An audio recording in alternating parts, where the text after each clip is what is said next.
Graisse dans les selles. Qu'est ce qui cause ce problème et comment le prévenir?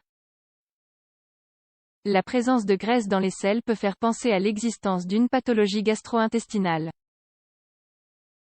Malheureusement, les symptômes de la stéatorrhée sont généralement subtils. Les selles sont le produit de déchets qui apparaissent à la suite de la digestion des aliments consommés tout au long de la journée.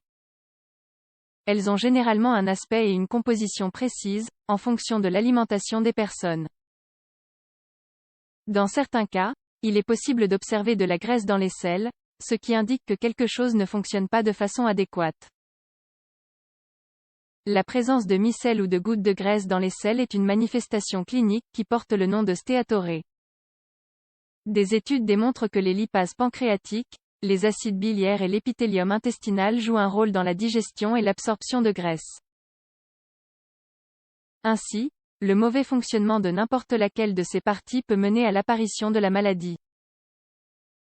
Malheureusement, l'épidémiologie de la stéatorrhée est difficile à déterminer car, au début, elle n'est pas forcément évidente à déceler. Dans ces cas, il est nécessaire d'effectuer certains examens de laboratoire pour confirmer la présence de graisse dans les selles. Symptômes de la stéatorrhée. Les caractéristiques des selles changent généralement en fonction de la présence de graisse.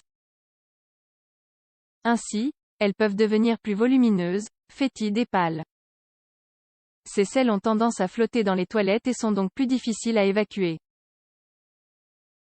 Dans certains cas, la stéatorrhée est plus évidente car il est possible d'observer des micelles de graisse dans les toilettes, un peu comme ce qui se produit quand on mélange de l'eau et de l'huile.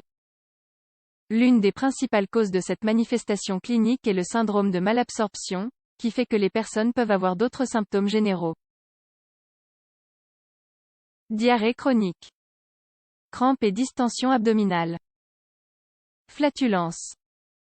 Perte de poids. Les enfants peuvent présenter des symptômes plus sévères, parmi lesquels un retard de croissance et une puberté retardée. Il est important de se souvenir que les petits ont besoin d'une certaine quantité de nutriments pour leur développement. Causes et facteurs de risque. La graisse dans les selles apparaît généralement quand il y a une carence dans la production de lipases pancréatiques ou d'acide biliaire. Elle peut aussi être due à un dommage dans l'épithélium de la première partie de l'intestin grêle.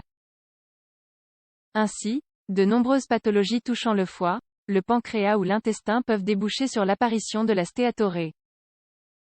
Tous les troubles capables de causer une insuffisance pancréatique exocrine, IPE, peuvent être à l'origine du symptôme, à cause du manque de production d'enzymes. Certaines études ont établi que la pancréatite chronique est la cause la plus fréquente d'IPE chez les adultes. Un trouble fréquent qui peut aboutir à l'apparition de graisse dans les selles est la maladie cœliaque. Il s'agit d'une pathologie qui affecte l'épithélium de l'intestin grêle, ce qui complique l'absorption des graisses. D'autres maladies dans lesquelles on peut voir apparaître une stéatorrhée sont fibrose kystique, cholestase, maladie de Crohn, entéropathie par VIH, maladie de Whipple, parasitose, comme la giardase, chirurgie pancréatique ou intestinale. Comment diagnostique-t-on la graisse dans les selles? La présence de graisse dans les selles peut se diagnostiquer sur la base de trouvailles cliniques. Néanmoins, la confirmation se fait avec différents examens de laboratoire. Le spécialiste peut d'abord poser des questions au sujet des caractéristiques générales des selles. Il cherchera également des signes indiquant la présence de pathologies sous-jacentes. Les examens de laboratoire nécessaires consistent en une analyse qualitative et quantitative de graisse dans les échantillons de selles. Le qualitatif cherchera à démontrer la présence de graisse macroscopique dans l'échantillon. Il consiste à ajouter une teinte spéciale qui changera de couleur en cas de présence de graisse. Par ailleurs, l'analyse quantitative cherchera à déterminer la quantité de graisse expulsée dans une période de temps. Pour cela, il sera nécessaire de récupérer différents échantillons de selles en 1, 2 ou 3 jours. Le résultat sera positif quand l'expulsion de plus de 7 g de graisse dans les selles sera évidente sur 24 heures. La préparation pour l'analyse quantitative de graisse dans les selles est très précise. Les personnes doivent suivre un régime au cours duquel elles consomment 100 g de graisse par jour dans les 3 jours qui précèdent la réalisation de l'examen.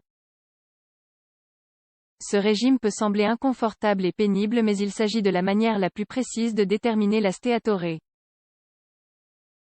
Traitement disponible pour la graisse dans les selles. Le traitement pour la présence de graisse dans les selles dépendra de la maladie qui cause cette manifestation. En termes généraux, il est recommandé d'avoir une alimentation équilibrée et pauvre en lipides et d'avoir une hydratation adéquate. On doit aussi identifier les aliments qui déclenchent les symptômes afin d'éviter ces derniers. Les mesures générales, comme le repos et l'abandon du tabac, peuvent aussi aider à réduire les symptômes. La diminution de l'ingestion d'alcool est généralement bénéfique, ainsi que l'administration d'antiflatulents, d'antiacides et d'antidiarrhéiques. L'administration d'enzymes pancréatiques exogènes est utile dans le cas d'une insuffisance pancréatique exocrine. Par ailleurs, la réalisation d'un régime cœliaque et l'éducation sont fondamentaux pour les patients qui se sont vus diagnostiquer cette pathologie. Enfin, l'administration d'acide ursobésoxycholique et la chirurgie constituent le traitement de première ligne pour la cholangite, par exemple. Quand consulter un médecin? Toutes les personnes doivent consulter un spécialiste si elles remarquent la présence de micelles ou de gouttes de graisse dans les selles. Il est également important de chercher une aide professionnelle face à la présence d'une augmentation dans la quantité des selles quotidiennes, ou encore face à des selles pâles ou très fétides. La présence de graisse dans les selles peut faire penser à la présence d'un syndrome de malabsorption. Ainsi, une perte de poids soudaine et involontaire ainsi qu'un mal-être abdominal doivent être des signaux d'alerte. Un problème que vous ne devez pas négliger. La présence de graisse dans les selles peut être une manifestation difficile à remarquer car ces symptômes ont tendance à être peu spécifiques au début.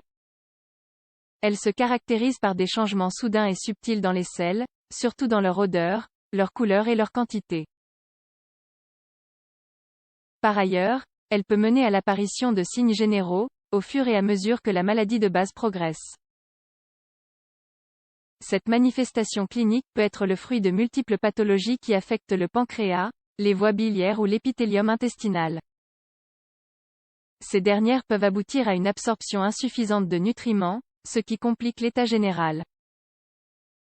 Ainsi, il est essentiel de solliciter une aide médicale face à la présence de symptômes anormaux.